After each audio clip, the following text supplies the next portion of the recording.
everybody, and welcome back to Blood Matters, a podcast for nurses from the EBMT. I'm one of your co-hosts. My name is Emma Chalmers, and as very frequently, I'm joined by Michelle Kenyon. Hi, Michelle. How are you doing? Hi, Emma. I'm all good, thanks. How are you? I'm pretty good. I'm excited about this episode. Although regular listeners know I'm excited about all episodes. But I am actually very intrigued about this topic. So for those that didn't look at the title, our topic today is actually CAR T, but for autoimmune conditions. So a little bit different than the malignancies that we use. And we have an absolutely brilliant guest who's been with us before. So we have got a hematologist who is deeply involved in hematopoietic stem cell transplant and cellular therapies across both cancerous indications and non-cancerous. It's Dr. Raffaella Greco, who works in the blood marrow and bone transplant unit in the unit of San Raffaele Scientific Institute in Milano, in Italy. She's the former chair of the EBMT Autoimmune Diseases Working Party. Her expertise encompasses allogeneic and autologous transplants for all reasons, plus cellular therapies and complications. We've got a real expert here today, plus all the transplant complications. And she's done a heck of a lot of research on these topics. So is really someone we're going to be able to pick the brains of, and is the current EBMT secretary. So Raffaella, you've got so many things in there. It's brilliant. Really welcome. Thank you so much for joining us today. Thank you so much, Emma and Michelle, for this kind invitation. It is really a pleasure. I'm really happy to also join your podcast, and really also happy to be of help and support to cover properly this topic for your community. Amazing. And you've been here before, so you know how this goes. So, Michelle, do you want to crack on with our first topic? Yeah, thanks very much, Emma, for that great introduction for Raffaella. And Raffaella, let's zoom straight into the topic here. So really what we want to try and do here is sort of debunk some of the myths around or misunderstandings around CAR T for autoimmune disease. And I think it would be really great for starters to hear about some of the differences between CAR technology for blood cancers compared with those for autoimmune diseases. Thanks, Michelle. I think this is really an important topic when discussing about the use of CAR T cells, but also transplantation in the field of autoimmune disease. This is because primarily the indication and the selection of the patient comes from the disease specialist, being, for example, a rheumatologist or neurologist. And generally, this indication and selection will be shared with a transplant and CAR T cell specialist coming from the hematology field, together with also all the care providers like nurses that generally guide the patient starting from the beginning of the journey into the cellular therapy process and steps. What is important to know in terms also of misunderstanding in this field is that the disease specialist upfront should be aware on which are the best condition and the best patient to select and to be proposed for that kind of cellular strategies, because as you know, when you have something new, all the patient community generally comes to the hospital asking that probably he or she would like to do that kind of new strategy. Also, you need to take into consideration that these patients are young patients, generally very young, and autoimmune disease are chronic condition with really a huge impact in terms of quality of life and disability for that kind of patients. So having in our hand an instrument like cellular therapy and transplantation that generally aims to give a one-shot strategy, one treatment to trying to stop and go into remission for the disease. For them, it is something that for the patient perspective this can be really an opportunity that they would like to do without knowing all what happens around the field of cellular therapy and transplantation in general. So it is important from the beginning to inform the community of disease specialists, so rheumatologists and neurologists, and this is something that within Europe, and thanks to the EBMT and connection with the disease-specific society, not only for the for MD and researcher here, but also for the nurses, we are trying to do all together because they need to know which is the best patient and condition to be admitted and evaluated for that kind of strategy, for sure. And the second important issue is that we need to involve the transplant and CAR T-cell specialist together with the disease specialist from the beginning when you decide to have this kind of strategy, because also the patient needs to know which are the potential complications that are generally associated to intensive treatment, although one time like cellular therapy. So they need really to know what should be expected, and for example need to be prepared to have a proper caregiver at home to avoid major complication and to be successful in terms of outcomes, and also be prepared to stay closer to the hospital as compared to general standard treatment related to autoimmune disease conditions. So if you would like to do the treatment, you need to have the disease that is systemic, so not only a limited form, to allow a strategy like transplantation or cellular therapy to be sufficiently balanced in terms of risk and benefit ratio. So systemic disease is one that is a clear indication that you have to take into consideration to be a potential candidate for cellular therapy in the field of autoimmune disease, and at the same time be prepared from the starting to have an adequate family around you, and also to stay closer to the hospital for the first period of time to allow also to reduce the complication and be successful in the outcome. Thanks very much, Raffaella. I think kind of before we move on a bit, do the patients find it difficult to kind of conceptualize what CAR T or cell therapy is, or do you find that that's pretty straightforward because this is a very highly motivated bunch of people who tend to have done a little bit of reading before they come to the clinic and are almost self-selecting in a way, although that then also comes with other issues? In general, since they are very young, and also the chronic disease is something that is really difficult for a young patient to manage, they generally comes with an high motivation also to the disease specialist up front. But you need to clearly inform them about all the journey, and one of the major points that you need to cover from MD and nurse point of view, apart from the caregiver, is also to give adequate information in terms of nutrition, because these are patients without oncomatological diseases, so they are generally not prone to do an adequate nutrition with all the cooked food, for example, in the first steps. So you need also to prepare the patient. And also another important point is the fertility issue, both for CAR T, although less as compared to transplant itself.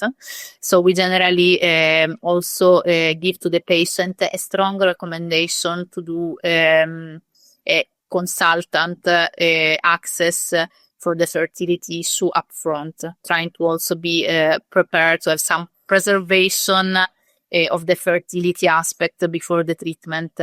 And this is something that general for the patient is really important in this context.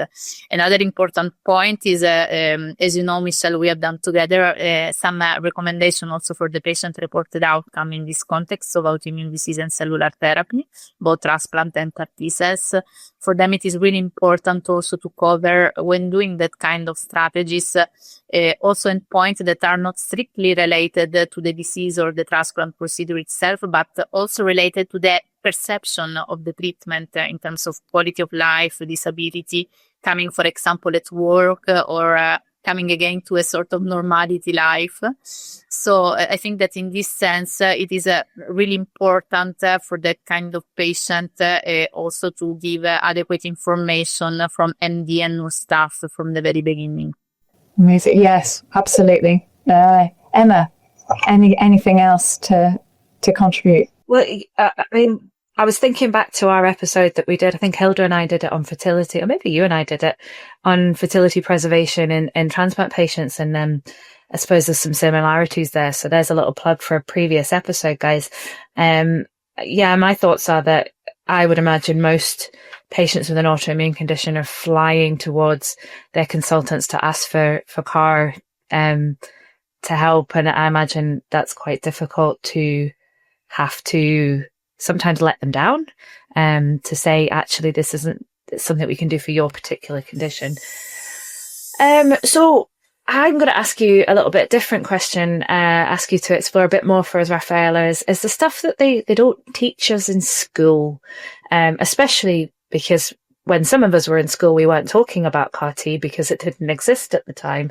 So maybe if you can explain a little bit kind of how can our nurses prepare patients who are receiving CAR-T for autoimmune conditions, because it's probably going to be a bit different than for a malignancy. So what's our maybe 5 top tips that you would give nurses? Oh, this is really, thanks, Emma, another important question. For example, an important aspect that should be mentioned and also stressed in this context is that the multidisciplinary team that you have in the field of hematology, and also in my center we have already for oncohematological patients involving, for example, the ICU specialist or the infectious disease specialist and the neurologist. In that sense, for autoimmune condition, you need to enlarge a little bit more, involving for sure in any steps not only these figures together with the CAR-T specialist, but also the disease specialist, because any kind of adverse events, it is really difficult to be managed only by one figure. So you cannot do only in hematology or only in the disease specialist room. And also the nurses that also should manage the patients should be really in connection between the different units, because the difficulties in the management can be different from oncohematological patient. For example, what we need to take into consideration is that this kind of patient may have disabilities also in terms of the choice of the room in the admission for the first hospitalization phase. You need to take into consideration also the proper room, and in some cases, in very severe disability, for example, in neurological condition, there are some cases in which for very advanced disease, there is the need also to have the caregiver together in the same room.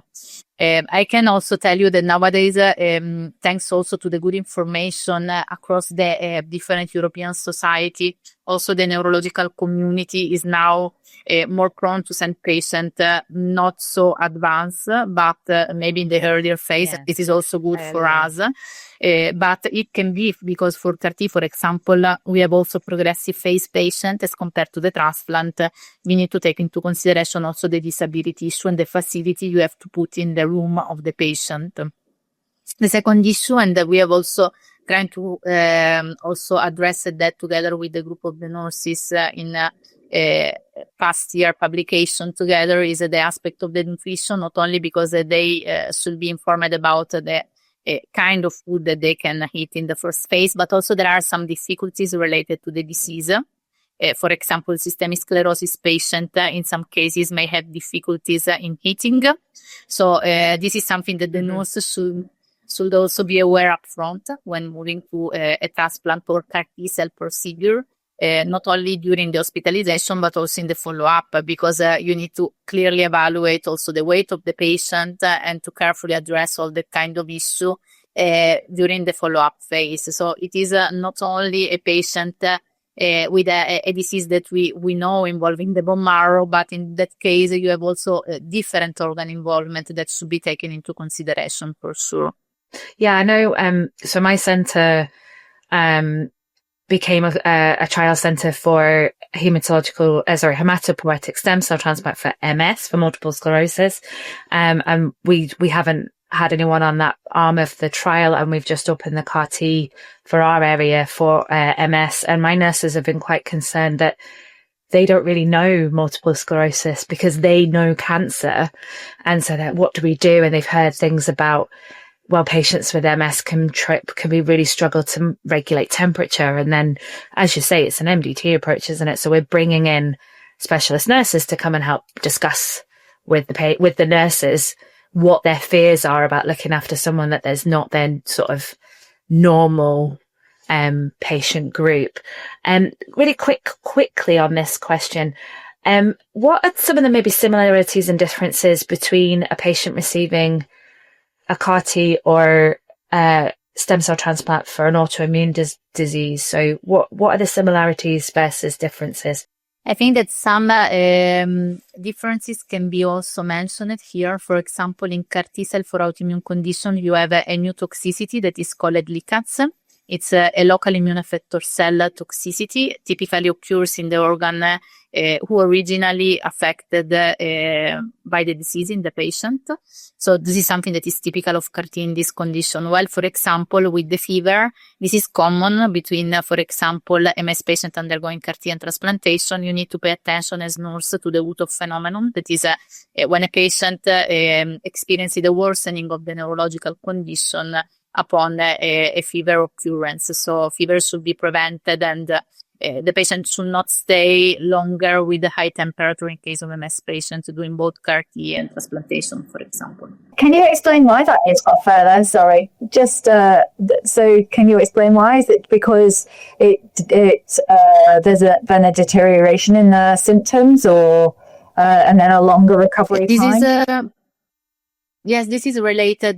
During the fever occurrence, the patient experiences a worsening of the neurological condition, and generally this worsening translates in worse outcome after the transplant or CAR T cell procedure, because you are losing the beneficial effect of the procedure with the Uthoff phenomenon, and these are the patients who generally relapse or are not going into remission after the treatment. And this was documented both for transplant but also for CAR T cell in MS condition. Okay.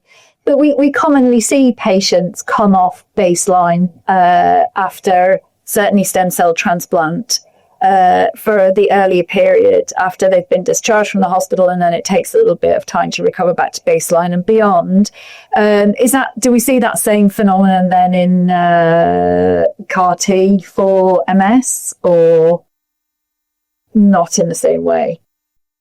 Regarding the Uthoff phenomenon, or in general the complication of... Yeah, that kind of deterioration from baseline that we usually see is very common after stem cell transplant. Is that the same for CAR? Generally, the phenomenon that is called Uthoff phenomenon is generally related to the fever in aplasia after CAR T or transplantation. Okay. So it's very early and generally occur during the hospitalization phase. When you have fever at home with good value, generally we are not observing so much Uthoff phenomenon for the moment, because the patient also had a good immunorecovery, not only in terms of neutrophil, but also in terms of lymphocyte subpopulation after the 1 month after the procedure. So as compared to oncomatological condition, the risk in later stage, but also in the medium follow-up of the patient are lower as compared to oncomatological patients. So really it is essential to follow up the patient very strongly in the first 2 months after the procedure. Yeah, that's a really important point. Thanks very much, Raffaella. Thank you. So now you very kindly shared with us before the pod EBMT practice harmonization and guidelines recommendations for cellular therapies and autoimmune cellular therapies for autoimmune diseases. It'd be great to draw out some of the highlights from that. It's quite a meaty paper. So I know that we don't have the ability to go all the way through that today, but it'd be great to draw out some of the highlights, and so people can pick that up if they'd like to know a little bit more. Thanks, Michelle. This is a recommendation paper coming from the EBMT harmonization team. And regarding the recommendation paper that you can find more in details in EClinicalMedicine, it was published in 2024. We have tried to summarize the recommendation for performing innovative cellular therapy in autoimmune disease condition, both in terms of mesenchymal stem cells, Treg or Treg-based cellular therapies, and also CAR T-cell therapy. For that kind of indication, we try in a multidisciplinary team panel, having not only the hematology specialists, but also the disease specialists coming from rheumatology, from neurology and gastroenterology, trying to address all the recommendations starting from the patient selection and general criteria. That also mixed not only criteria that are related to hematology, but also criteria related to the autoimmune disease condition. And also we mentioned clearly some indication, contraindication and concern for each autoimmune disease that we may want to treat. So both rheumatic indication, neurological indication, and gastroenterological indication. The indication at least that have some literature correlate.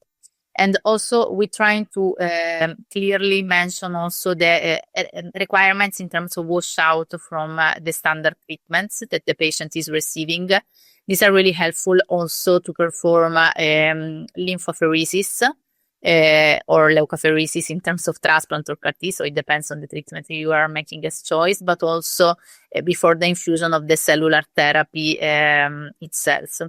And also we are trying to depict more in details some guidelines to follow up the patient from the very early follow-up, so transfusion policy, the possibility or not to give, for example, the GCSF that in patient, for example, with MS can give a flare of the disease. So you need really to balance which are the conditions that needs to be treated with GCSF or not. So it is not like in hematology. And also specific recommendation for the follow-up in terms of biochemistry, lab parameters, in the later follow-up, endocrine function, fertility issue, because as we discussed, these are really young patients. Also, all these aspects should be really taken into consideration at high level.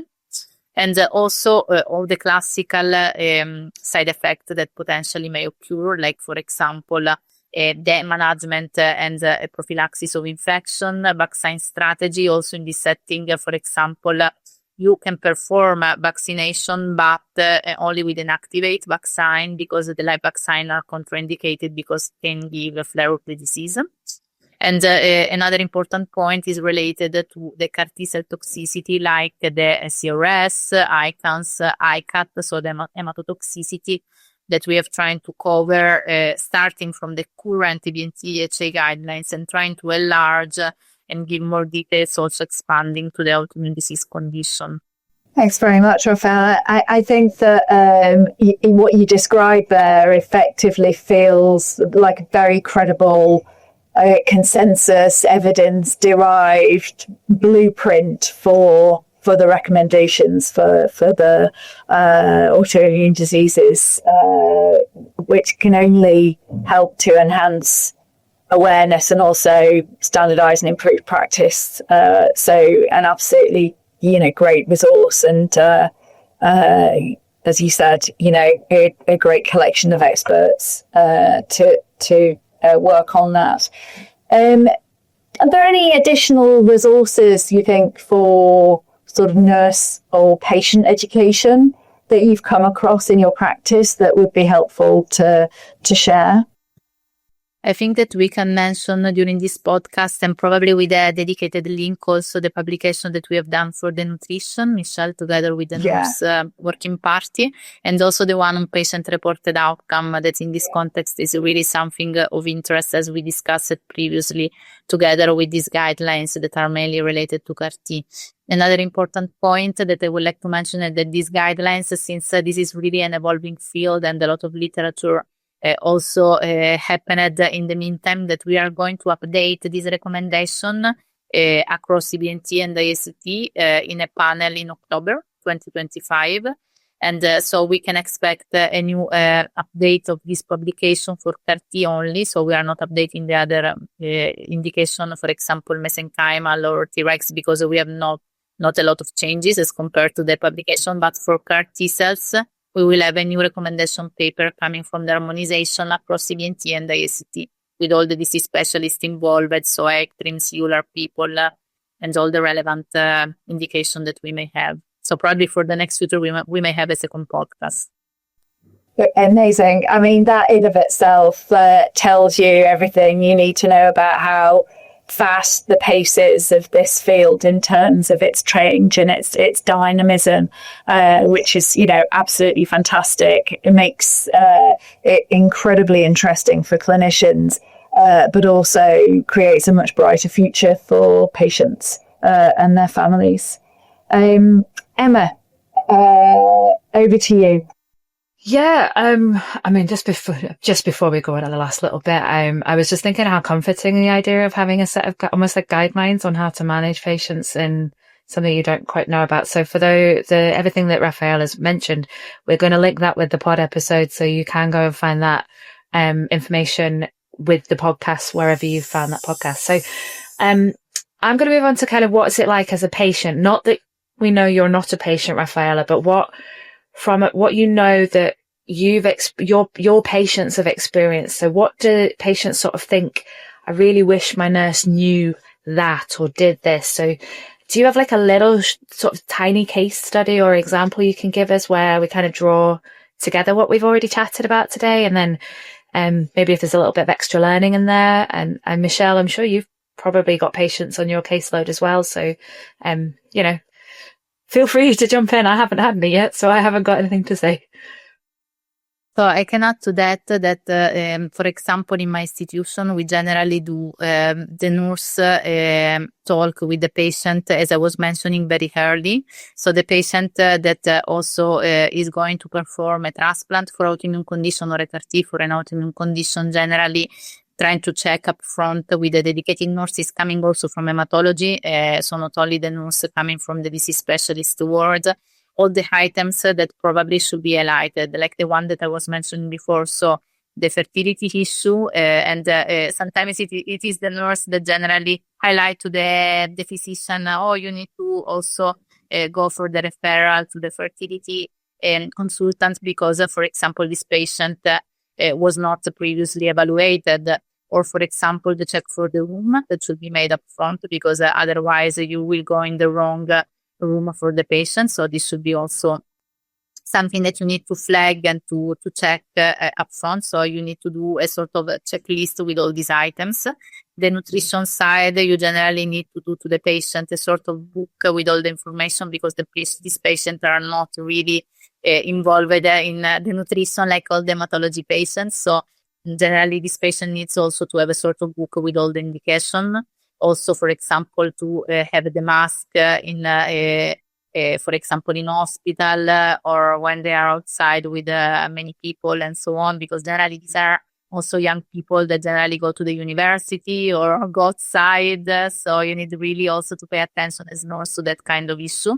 And also, as I was mentioning, also asking any kind of difficulties up front in terms of eating or going, for example, to the bathroom, because some patients, for example, MS patient may have urine issue. And so you need also to check up front that kind of issue, not only in terms of mechanical difficulties, but also in terms of recurrent infection like cystitis, because these are not cystitis related to the CAR-T or to the transplant. So these are really also related to the disease because there is some retention. So you need to check up front if you have that kind of reservoir, because in case of fever in the aplasia phase, you need to know about that. So this is something that generally the nurse will highlight in the initial talk and evaluation of the patient up front. And generally also in the follow-up, we involve the nurse step by step during the hospitalization and the follow-up in the multidisciplinary team evaluation, just also to be sure that we are also carefully addressing all the issue. For example, coming after the treatment, there is another point in which the nurse can also highlight to the physician the need of again a fertility issue evaluation. For example, if the patient is not going to have once again the menstrual cycles, so you need to pay attention also to the risk of osteoporosis and other kind of difficulties. So not only the pregnancy illness of the patient that this will be evaluated, but also other side effects that can be temporary, because generally that kind of patient, we have also data in relation to the transplant, and we can expect also with CAR T cells that the pregnancy are possible, although we cannot have we cannot be sure 100%, but there are also some reports on that. So you need to pay attention to all these evaluation from the very beginning. And I suppose patients who've got malignancy are quite used to hematology services. They're quite used to our services, but patients who kind of come in from out with, they don't know our processes, I suppose, our routines, our, rationale for things. So they're not so much an expert in hematology, although they're definitely the expert in their disease. Michelle, did you have anything? I don't know. I put you on the spot a little bit, being like, have you got an example? But you see quite a lot of patients too. So yeah. I mean, they're not the patients I see in my long-term follow-up clinic, but for sure, along the pathway, a lot of these patients are involved with groups. So they'll have joined the patient group of the MS Society or whatever the kind of national forums are that exist for patients with autoimmune diseases. And I think that they find those a great source of kind of reference point. It's not always helpful. It's not always the most beneficial information or the most beneficial network for all patients.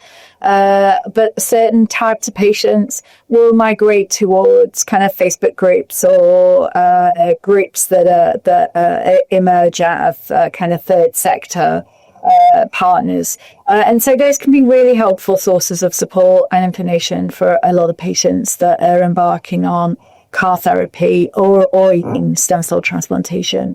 But yeah, sometimes some of that information that the patients will arrive in the clinics with need a bit of validation and clarifying.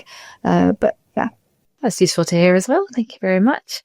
So we're coming towards the end of our podcast episode. Do you want to ask about that final takeaway, Michelle? Do you want me to? Raffaella, do you have a final takeaway message for us and for those people that have tuned into the pod? I think that the key point for doing CAR T cells and transplants in autoimmune disease is really to do as a common effort in a multidisciplinary team. So to do all together, to do the best for the patient. I completely echo that. Raffaella, thanks very much. I also do. I think there's an expression certainly in the UK that it takes a village to raise a child. But I think it takes a village to get someone through CAR T cells or stem cell transplants. So let's wrap this up. I have to say an absolutely massive thank you to Raffaella for joining us again on this podcast. It's such a pleasure to have you, and I could listen to you all day, tell us lots of stories. So thank you very much for that. As I always do, I've been writing loads of notes to myself I'm going to go look up that and I'm going to have a little peek at this. But I can really see where all of our podcasts link nicely together. So I'm going to replug the fertility and stem cell transplant fertility podcast that we did. But, there's others out there, guys. So we obviously will be able to kind of bring parts of these topics together. And we would like to do that. The resources that Raffaella mentioned and Michelle mentioned, they will be available on the website to pick up and where your podcast. So do use those links to find that. I need to say thank you to the background team for making sure our podcast sounds and looks very professional. It's really brilliant to have them, and the background team of EBMT for helping us out with all the organisation. Look out for the publication dates of other episodes. We really need to think about you guys listening. So much appreciated all the support that you give us. And my final thank you is always going to be to Michelle. Thank you for joining me as your podcast co-host again. Thank you very much, Emma. And huge thanks, Raffaella. Again, thank you for joining us. Thank you.